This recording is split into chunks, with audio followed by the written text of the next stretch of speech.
Solve this, and I'll give you $155 million. The words were spoken lightly, almost lazily, as if the number meant nothing at all. But inside the private dining room of Lauron House in Midtown Manhattan, every conversation stopped. Crystal glasses paused halfway to lips.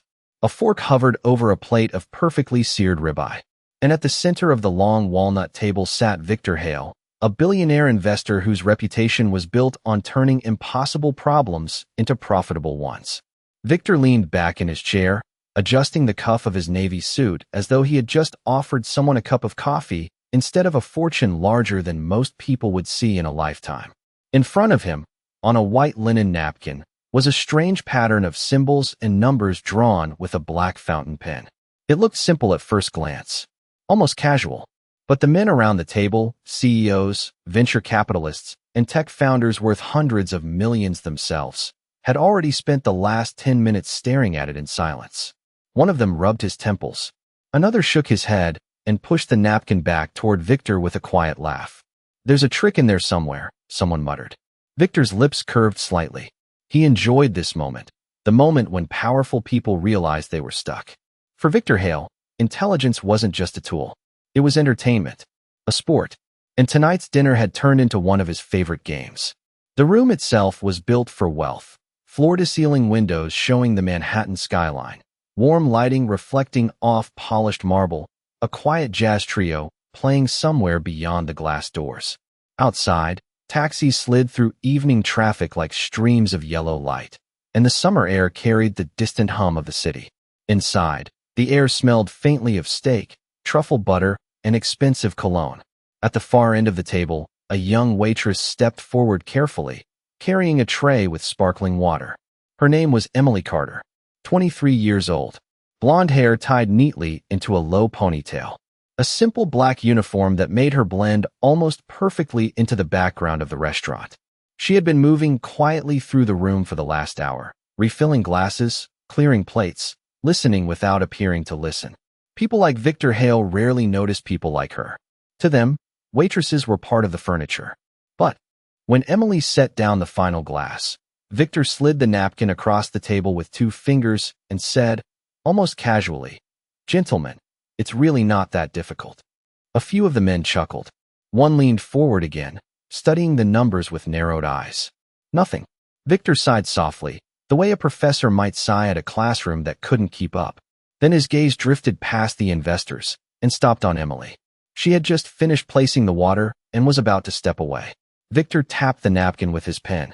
"Actually," he said, a hint of amusement in his voice, "maybe we should ask someone with a fresh perspective." Several heads turned. Emily paused politely, unsure if she was being addressed.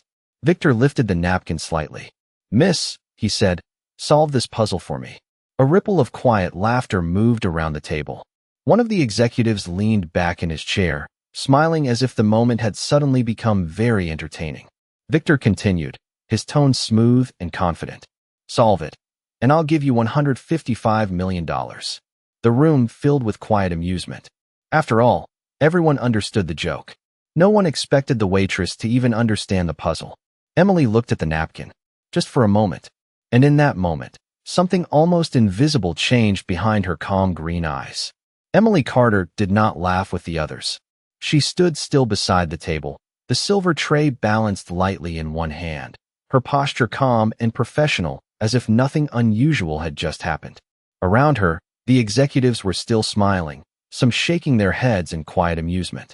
One man with salt gray hair leaned back in his chair and said softly, "Victor, you are going to scare the staff." Victor Hale only watched Emily with mild curiosity, the same expression he used when examining a new business proposal. To him, this moment was harmless entertainment, another small puzzle in an evening full of expensive conversation and strategic deals. Emily looked down at the linen napkin resting near Victor's hand. The symbols were written quickly but clearly, a pattern of numbers, arrows, and logical conditions that spiraled toward a final question at the bottom. At first glance, it appeared to be a typical logic puzzle, the kind used in advanced mathematics competitions or graduate-level problem sets. But the longer Emily's eyes rested on the ink, the quieter the room seemed to become. She set the tray gently on the edge of the table. The movement was small, almost invisible, yet Victor noticed it immediately. Most people either laughed at his challenges or refused them politely.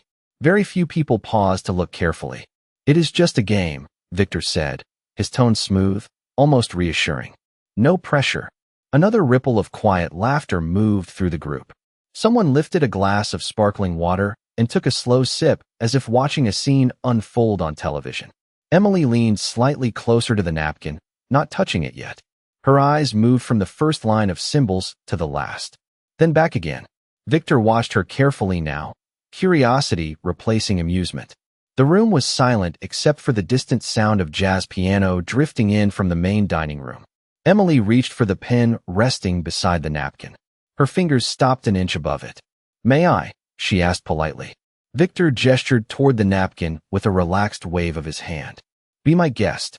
One of the investors chuckled under his breath and whispered to the man beside him, "This should be interesting." Emily picked up the pen. For a moment she did not write anything. She simply studied the puzzle again, her green eyes calm, thoughtful, almost analytical. Victor leaned forward slightly now, resting his elbows on the table. Something about her focus felt different. Not confused, not intimidated, focused. 30 seconds passed. In a room full of people used to controlling billion-dollar decisions, 30 seconds of silence felt unusually long. Finally, Emily turned the napkin slightly, so the writing faced her more directly. She drew one small line through a symbol near the center of the puzzle. Then she wrote a single short equation beside it. Nothing dramatic, just a few numbers and a small mathematical sign. She placed the pen back on the table. Victor's smile widened. "Already finished?" he asked lightly. Emily nodded once. "Yes." The executives around the table exchanged amused looks. Victor lifted the napkin and glanced at what she had written. At first he smiled the way a teacher smiles when a student answers too quickly. Then his eyes moved back to the first line of the puzzle. And slowly, the smile disappeared. Victor Hale did not speak right away. His eyes moved slowly across the napkin again, tracing the puzzle he had written earlier that evening.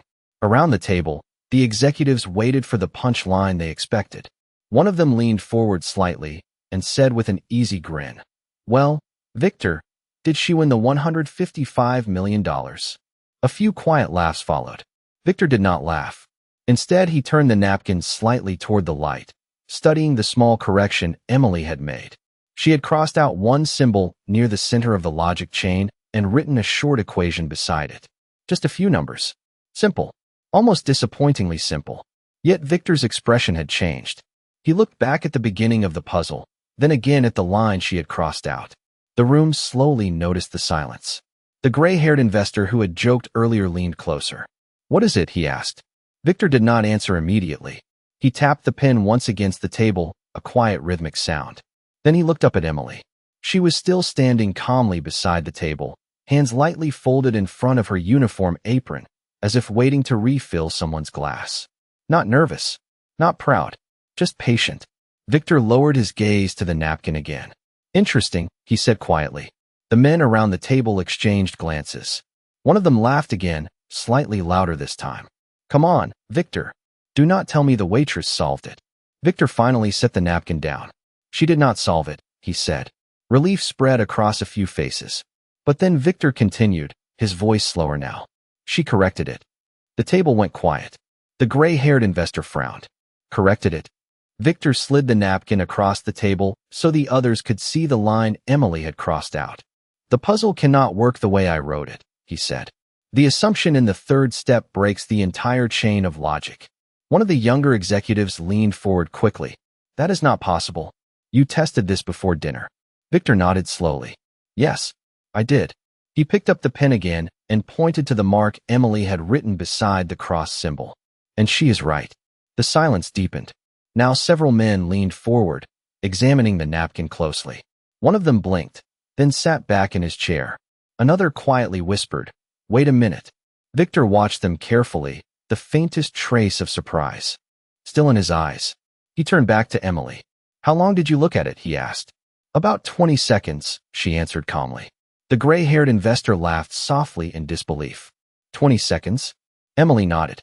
"The pattern is clever," she said politely. "But the third step assumes two variables can exist at the same time. They cannot." Victor studied her face as if seeing her clearly for the first time that evening. Most people tried to solve the puzzle, he said slowly. You looked for the flaw. Emily gave a small shrug. Sometimes the problem is not the answer, she said. Sometimes the problem is the question. Several men around the table stared at her now, no longer amused. Victor leaned back in his chair, folding his hands together as he looked at the napkin again. For the first time that night, the billionaire who enjoyed testing everyone else seemed genuinely curious. Miss Carter, he said quietly, where exactly did you learn to see things like that? Emily Carter did not answer Victor Hale's question immediately. The room waited. The city lights outside the tall windows reflected softly against the polished table, and somewhere beyond the glass doors the jazz piano continued playing, slow and smooth, as if nothing unusual had happened. But inside the private dining room, every pair of eyes was now on the young waitress. Emily remained calm. She picked up the silver tray she had set down earlier and held it lightly against her side, the way someone does when they are used to standing for long hours without drawing attention. Victor watched her carefully. Only minutes earlier she had been invisible to him, just another member of the restaurant staff moving quietly through the room. Now he studied her the way he studied business partners and rival investors, looking for patterns, signals, hidden information. Well, Victor asked gently. Emily met his gaze without hesitation. I learned it online, she said. A few of the executives looked confused. One of them frowned slightly. Online. Emily nodded. Yes, sir. Victor leaned back in his chair, clearly intrigued. That is not very specific. Emily gave a small, polite smile. Lecture recordings. Problem sets. Public courses. One of the younger investors blinked. You mean like YouTube videos? Emily shrugged softly. Sometimes. The men around the table exchanged quiet looks. Victor tapped his finger once against the table, thinking. What subject, he asked. Mathematics mostly, Emily replied. Logic, probability, some algorithm theory. The gray-haired investor let out a short breath of disbelief. And you are working here? Emily glanced around the dining room briefly, as if the answer was obvious. Yes. Victor tilted his head slightly, studying her again. You solved the flaw in a logic chain that 10 executives could not detect, he said. People with graduate degrees from some of the best universities in the country. Emily's expression did not change. You were trying to solve it, she said calmly. I was trying to understand it. The words settled quietly over the table. Victor picked up the napkin again, reading the correction she had written as if it were a message he had somehow missed earlier. And the lectures, he said slowly. Where exactly did you find them? Emily answered without hesitation. Massachusetts Institute of Technology open courses. A few eyebrows rose around the table. Victor nodded slightly. Yes, they publish many of their classes online. Emily looked at the napkin again for a moment.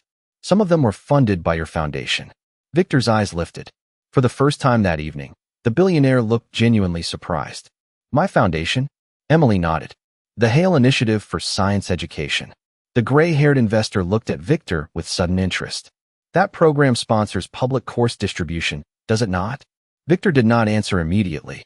He was still looking at Emily. You are telling me, he said slowly, that you learned advanced mathematical logic by watching recordings funded by my own foundation while working as a waitress? Emily gave a small nod. Yes, sir. The room fell silent again. Victor leaned back slowly, folding his hands together as he looked at the napkin once more. Then he looked up at Emily with a different expression now, one that no longer carried amusement. It carried curiosity, and perhaps something else. Respect. For several seconds no one spoke. The quiet in the room felt different now, heavier, as if the evening had shifted onto a new path none of the executives had expected. Victor Hale slowly placed the linen napkin back on the table, his eyes still resting on the small correction Emily had written. The line she had crossed out was so simple. One tiny assumption removed, and the entire puzzle collapsed. Across the table, the gray-haired investor cleared his throat softly. Well, he said, forcing a small smile. That was unexpected. Another man leaned forward again, examining the napkin with narrowed eyes, as if hoping the flaw might somehow disappear under closer inspection. It did not. Victor's puzzle, the clever little challenge he had used to entertain rooms full of powerful people for years, had been undone by a waitress who studied mathematics between shifts. Victor looked up again. How long have you been working here, Miss Carter? Emily answered calmly. About 11 months. Full-time. Most evenings. Victor nodded slowly. And during the day you study? Emily hesitated for half a second. When I can. One of the younger executives raised an eyebrow. You are teaching yourself advanced mathematics from online lectures while working restaurant shifts. Emily gave a small shrug. The lectures are free. The man blinked. That is not the point. Emily did not respond. Victor leaned back in his chair again, his fingers resting lightly together. What is the point then? He asked quietly. The executive hesitated before answering. The point is that someone capable of spotting that flaw should not be carrying water glasses in a dining room. Emily's expression remained calm. It pays the rent. Several men around the table shifted in their chairs. Victor watched her carefully. You speak as if that is temporary. Emily looked at the city lights beyond the window for a moment before answering. I hope so. Victor followed her gaze briefly. Manhattan glittered outside, endless towers of glass and lights stretching into the night sky. Opportunities everywhere. But opportunity did not always mean access. Victor knew that better than most people in the room. He returned his attention to Emily. Are you enrolled in a university? He asked. Emily shook her head once. Not yet. Why not? She answered simply. Tuition. The word landed quietly in the center of the table. No drama. No complaint. Just a fact. Victor nodded slowly. One of the investors leaned forward again, curiosity now replacing the earlier amusement. If you enjoy mathematics that much, he said, why not apply for scholarships? Emily smiled politely. I am working on it. Victor picked up the napkin again and studied the tiny correction one more time. The room remained silent as he turned it between his fingers. Finally, he looked up at her again. Miss Carter, he said calmly, earlier tonight I made you a rather dramatic offer. Emily's expression did not change. Yes, sir. Victor placed the napkin flat on the table again and folded his hands. The faint hint of a smile appeared at the corner of his mouth, but it was no longer the amused smile of a man playing games. It was the thoughtful smile of someone reconsidering the rules entirely. Victor Hale's fingers rested lightly on the folded napkin as the quiet continued around the table. The men who had been laughing earlier were no longer smiling. Instead, they watched the exchange with the cautious curiosity that experienced investors used when something unexpected entered the room. Victor lifted his eyes toward Emily Carter again. The young waitress still stood beside the table with calm patience, her posture straight, her expression neutral, as though this moment were no different from any other moment in a long shift. Victor spoke slowly. Earlier this evening, I said something rather dramatic. Emily nodded once. Yes, sir. One of the executives chuckled nervously. Victor, you were joking. Victor did not look at him. His attention remained on Emily. Was I? The question floated across the table, quiet but deliberate. The gray-haired investor shifted in his seat. You cannot possibly mean that you are about to write a $155 million check over a napkin puzzle. Victor smiled faintly, but there was no humor in it. Of course not. A few men relaxed slightly. But Victor continued speaking before the relief could settle. However, he said calmly, I did make a promise. Emily's expression did not change. You said if the puzzle was solved. Victor nodded. Yes. He lifted the napkin again and tapped the small correction she had written. Technically, you did something more impressive. You proved the puzzle itself was flawed. One of the younger investors leaned forward with interest. That is true. Victor looked around the table slowly. Gentlemen, most of you spent 10 minutes trying to solve a problem that could not be solved. No one answered. Victor continued quietly. Miss Carter spent less than half a minute discovering why. The gray-haired investor rubbed his chin thoughtfully. That is difficult to argue with. Victor set the napkin down again and leaned back in his chair. So no, I am not handing out $155 million tonight. Several men nodded. But Victor's eyes returned to Emily with the same thoughtful expression. But I am also not ignoring what just happened. Emily waited politely, saying nothing. Victor reached inside the pocket of his suit jacket and pulled out a slim leather card holder. He removed a business card and placed it on the table in front of her. The card was simple, white, heavy paper. The name Victor Hale printed in clean black letters. Beneath it, the title founder and chairman of Hale Ventures. Victor slid the card gently toward her. Miss Carter, he said calmly. How many hours do you work here each week? Emily glanced at the card briefly. About 40 hours. Victor nodded slowly. And how many hours would you prefer to spend studying mathematics? The question hung in the air. Emily looked back at him, her calm expression showing the faintest hint of surprise for the first time that evening. Victor's voice remained steady. Because it seems to me that the world may be wasting a very good mind by having it refill water glasses. Around the table, several executives exchanged thoughtful glances. Victor folded his hands again. So here is my counteroffer. The room grew quiet once more as every person leaned forward slightly to hear what the billionaire would say next. Victor Hale's words settled over the table like a quiet shift in gravity. The men around him leaned forward slightly, their earlier amusement now replaced with genuine curiosity. Emily Carter remained standing beside the table, the business card resting a few inches from her hand. She had not touched it yet. Victor studied her carefully before continuing. My counteroffer is simple, he said. You stop spending 40 hours a week carrying trays in this restaurant. A faint ripple moved through the room. One of the investors folded his arms, listening more closely now. Victor continued calmly. Instead, you enroll in a university mathematics program. Emily did not immediately respond. Her eyes moved briefly to the card on the table and then back to Victor. And how exactly would I do that? She asked politely. Victor's expression remained composed. The Hale Initiative for Science Education funds scholarships for students with unusual potential.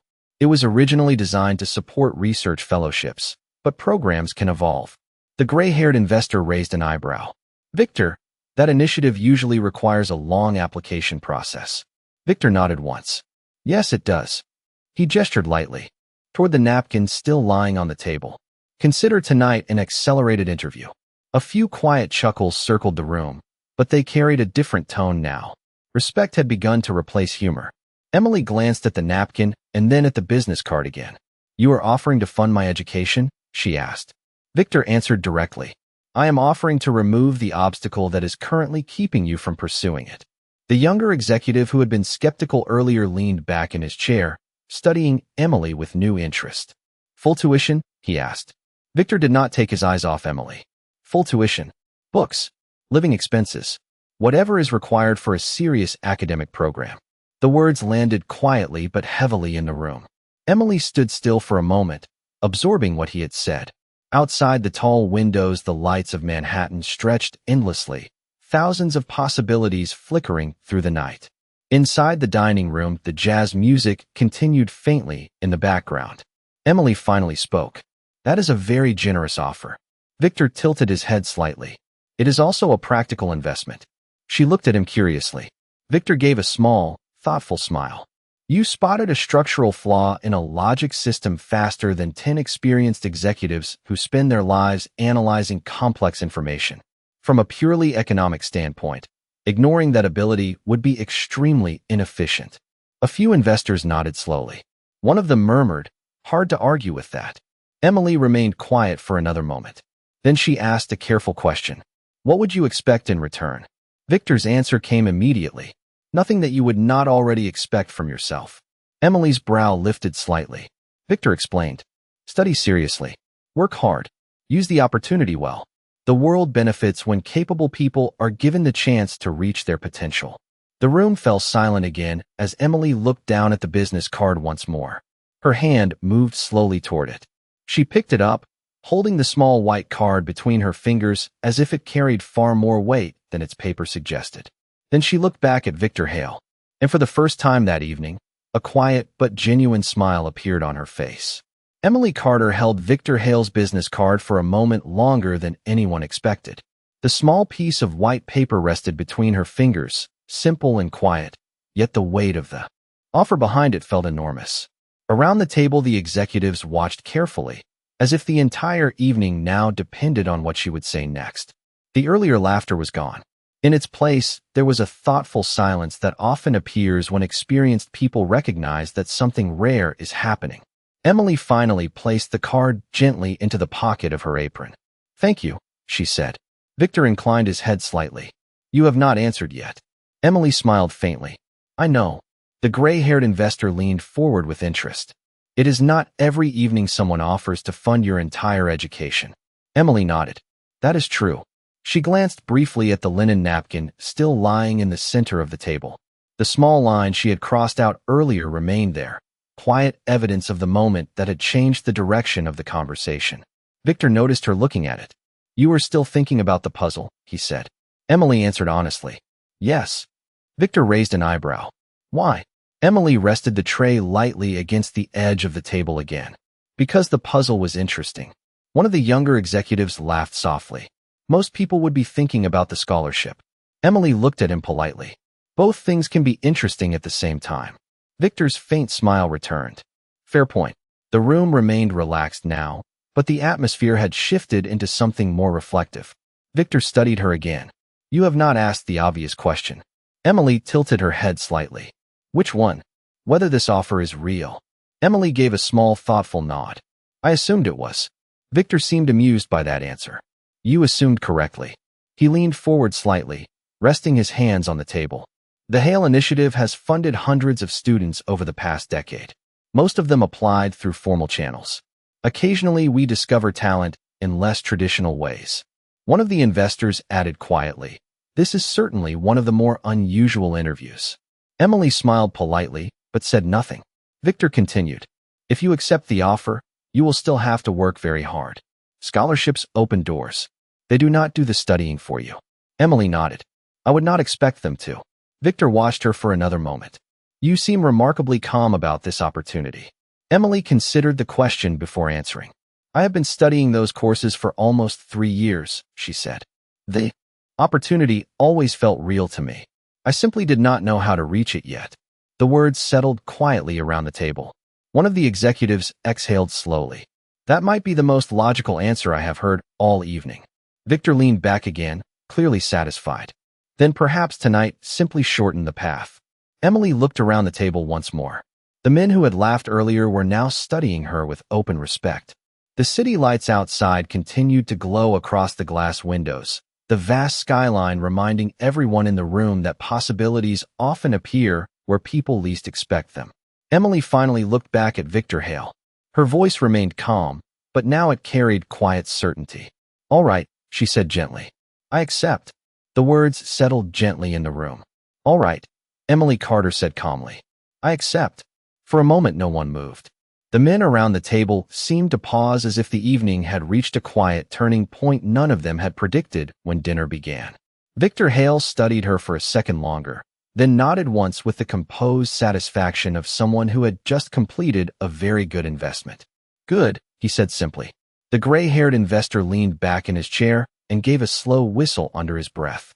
"Well," he said, glancing around the table, "this may be the most unusual recruitment I have ever witnessed." Several of the others chuckled quietly, but the tone of the laughter had changed. Earlier it had been amused. Now it carried admiration. Victor picked up the linen napkin one last time and looked at the small correction Emily had written. That tiny line, drawn in calm confidence, had shifted the entire evening. He folded the napkin carefully and placed it beside his plate. "Miss Carter," he said, "tomorrow morning my office will contact you with the formal details. Application paperwork, university placement options, housing arrangements. The administrative side of things can be quite tedious, but we will handle it." Emily nodded politely. "Thank you," Victor added, "and I strongly recommend that you continue studying exactly the way you already have been. Curiosity is more valuable than any single class." Emily smiled slightly. "I will remember that." One of the younger executives lifted his glass of sparkling water and spoke with a thoughtful tone. "To unexpected discoveries." Several glasses lifted around the table. In quiet agreement, Victor raised his own glass as well. "To talent," he said. The group drank. The moment passed without ceremony, yet everyone understood something unusual had taken place. Emily glanced once more at the skyline outside the window. The lights of Manhattan stretched across the darkness like thousands of open doors. Only an hour earlier she had been moving quietly between tables, nearly invisible in the rhythm of the restaurant. Now the path ahead looked very different. Victor watched her expression carefully. "You look as though you are already thinking about your first class," he said. Emily answered honestly. "Actually, I am thinking about the puzzle." The gray-haired investor laughed again. "Of course you are." Victor smiled faintly. "Out of curiosity, what would you have done if the puzzle had been correct?" Emily thought about the question for a moment. "I would have tried to solve it," she said. Victor nodded approvingly. Exactly the right answer.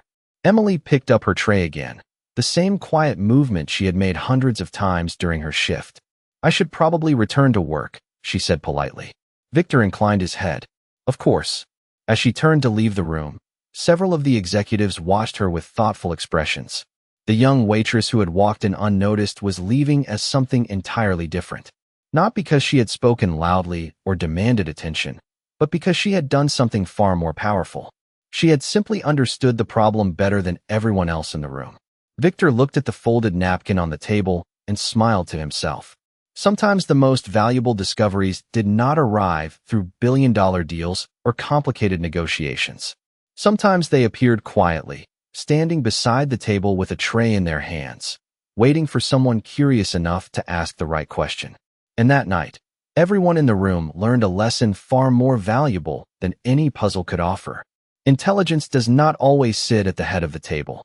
Sometimes it is the quiet person no one bothered to notice.